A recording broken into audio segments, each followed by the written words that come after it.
වර්ෂ 1996 නොවැම්බර් 5 වන දින එවකට පාකිස්තාන ජනාධිපති ෆාරූක් ලෙගාරි විසින් බෙනාසිර් භූතෝ අග්‍රාමාත්‍යවරයාගේ ආණ්ඩුව විසිරවා හැරීමත් සමග පාකිස්තානයේ දේශපාලන පෙරළියක් අත්විඳින ලදී.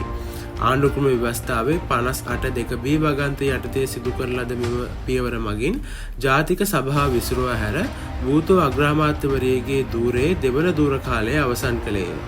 ජනාධිපතිවරයා තම තීරණයට හේතු ලෙස ආණ්ඩුවේ දූෂණය, වැරදි කළමනාකරණය සහ නීතිය හා සාමය බිඳවැටීම සඳහන් කළේය. මුස්ලිම් බහුතර ප්‍රජාවක් සහිත රටකට නායකත්වය දුන් පළමු කාන්තාව වන බෙනාසිර් භූතෝ ප්‍රතිසංස්කරණ සහ ප්‍රගතිය පිළිබඳ පොරොන්දු සමග වර්ෂ 1993 දී පාකිස්තානයේ බලයට පත්විය. කෙසේ වෙතත් දූෂණය, දේශපාලන පක්ෂග්‍රාහීත්වය සහ හමුදාව සහ අධිකරණය සමග වැඩිවන ආතතීන් සම්බන්ධයෙන් ඇගේ පරිපාලනයේ විවේචනවලට මුහුණ දුන්නේය. මෙම විසිරුවා හැරීම ඇගේ පාකිස්තාන මහජන පක්ෂයට විශාල පසුබෑමක් සනිටුවන් කළ අතර ඒ රට ප්‍රජාතන්ත්‍රවාදී ස්ථාවරත්වයට දැඩි ප්‍රහාරයක් එල්ල කළේය.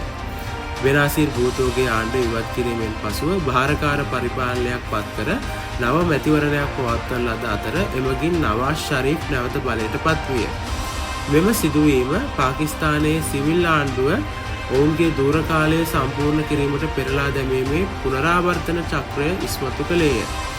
වර්ෂ 1996 දී බෙනාසිර් භූතෝ අග්‍රාමාත්‍ය ධූරයෙන් පහ කිරීම පාකිස්තාන ප්‍රජාතන්ත්‍රවාදයේ බෙදෙන සුළු ස්වභාවය පිළිබිඹු කර අතර එහිදී දේශපාලන ඉදිරිවාදිකම්, ආයතනික අවිශ්වාසය සහ මිලිටරි බලපෑම මගින් ප්‍රජාතන්ත්‍රවාදීව තේරීපත් වූ නායකත්වයකට එල්ල කරන බලපෑම පැහැදිලිව පෙන්නුම් කළේය.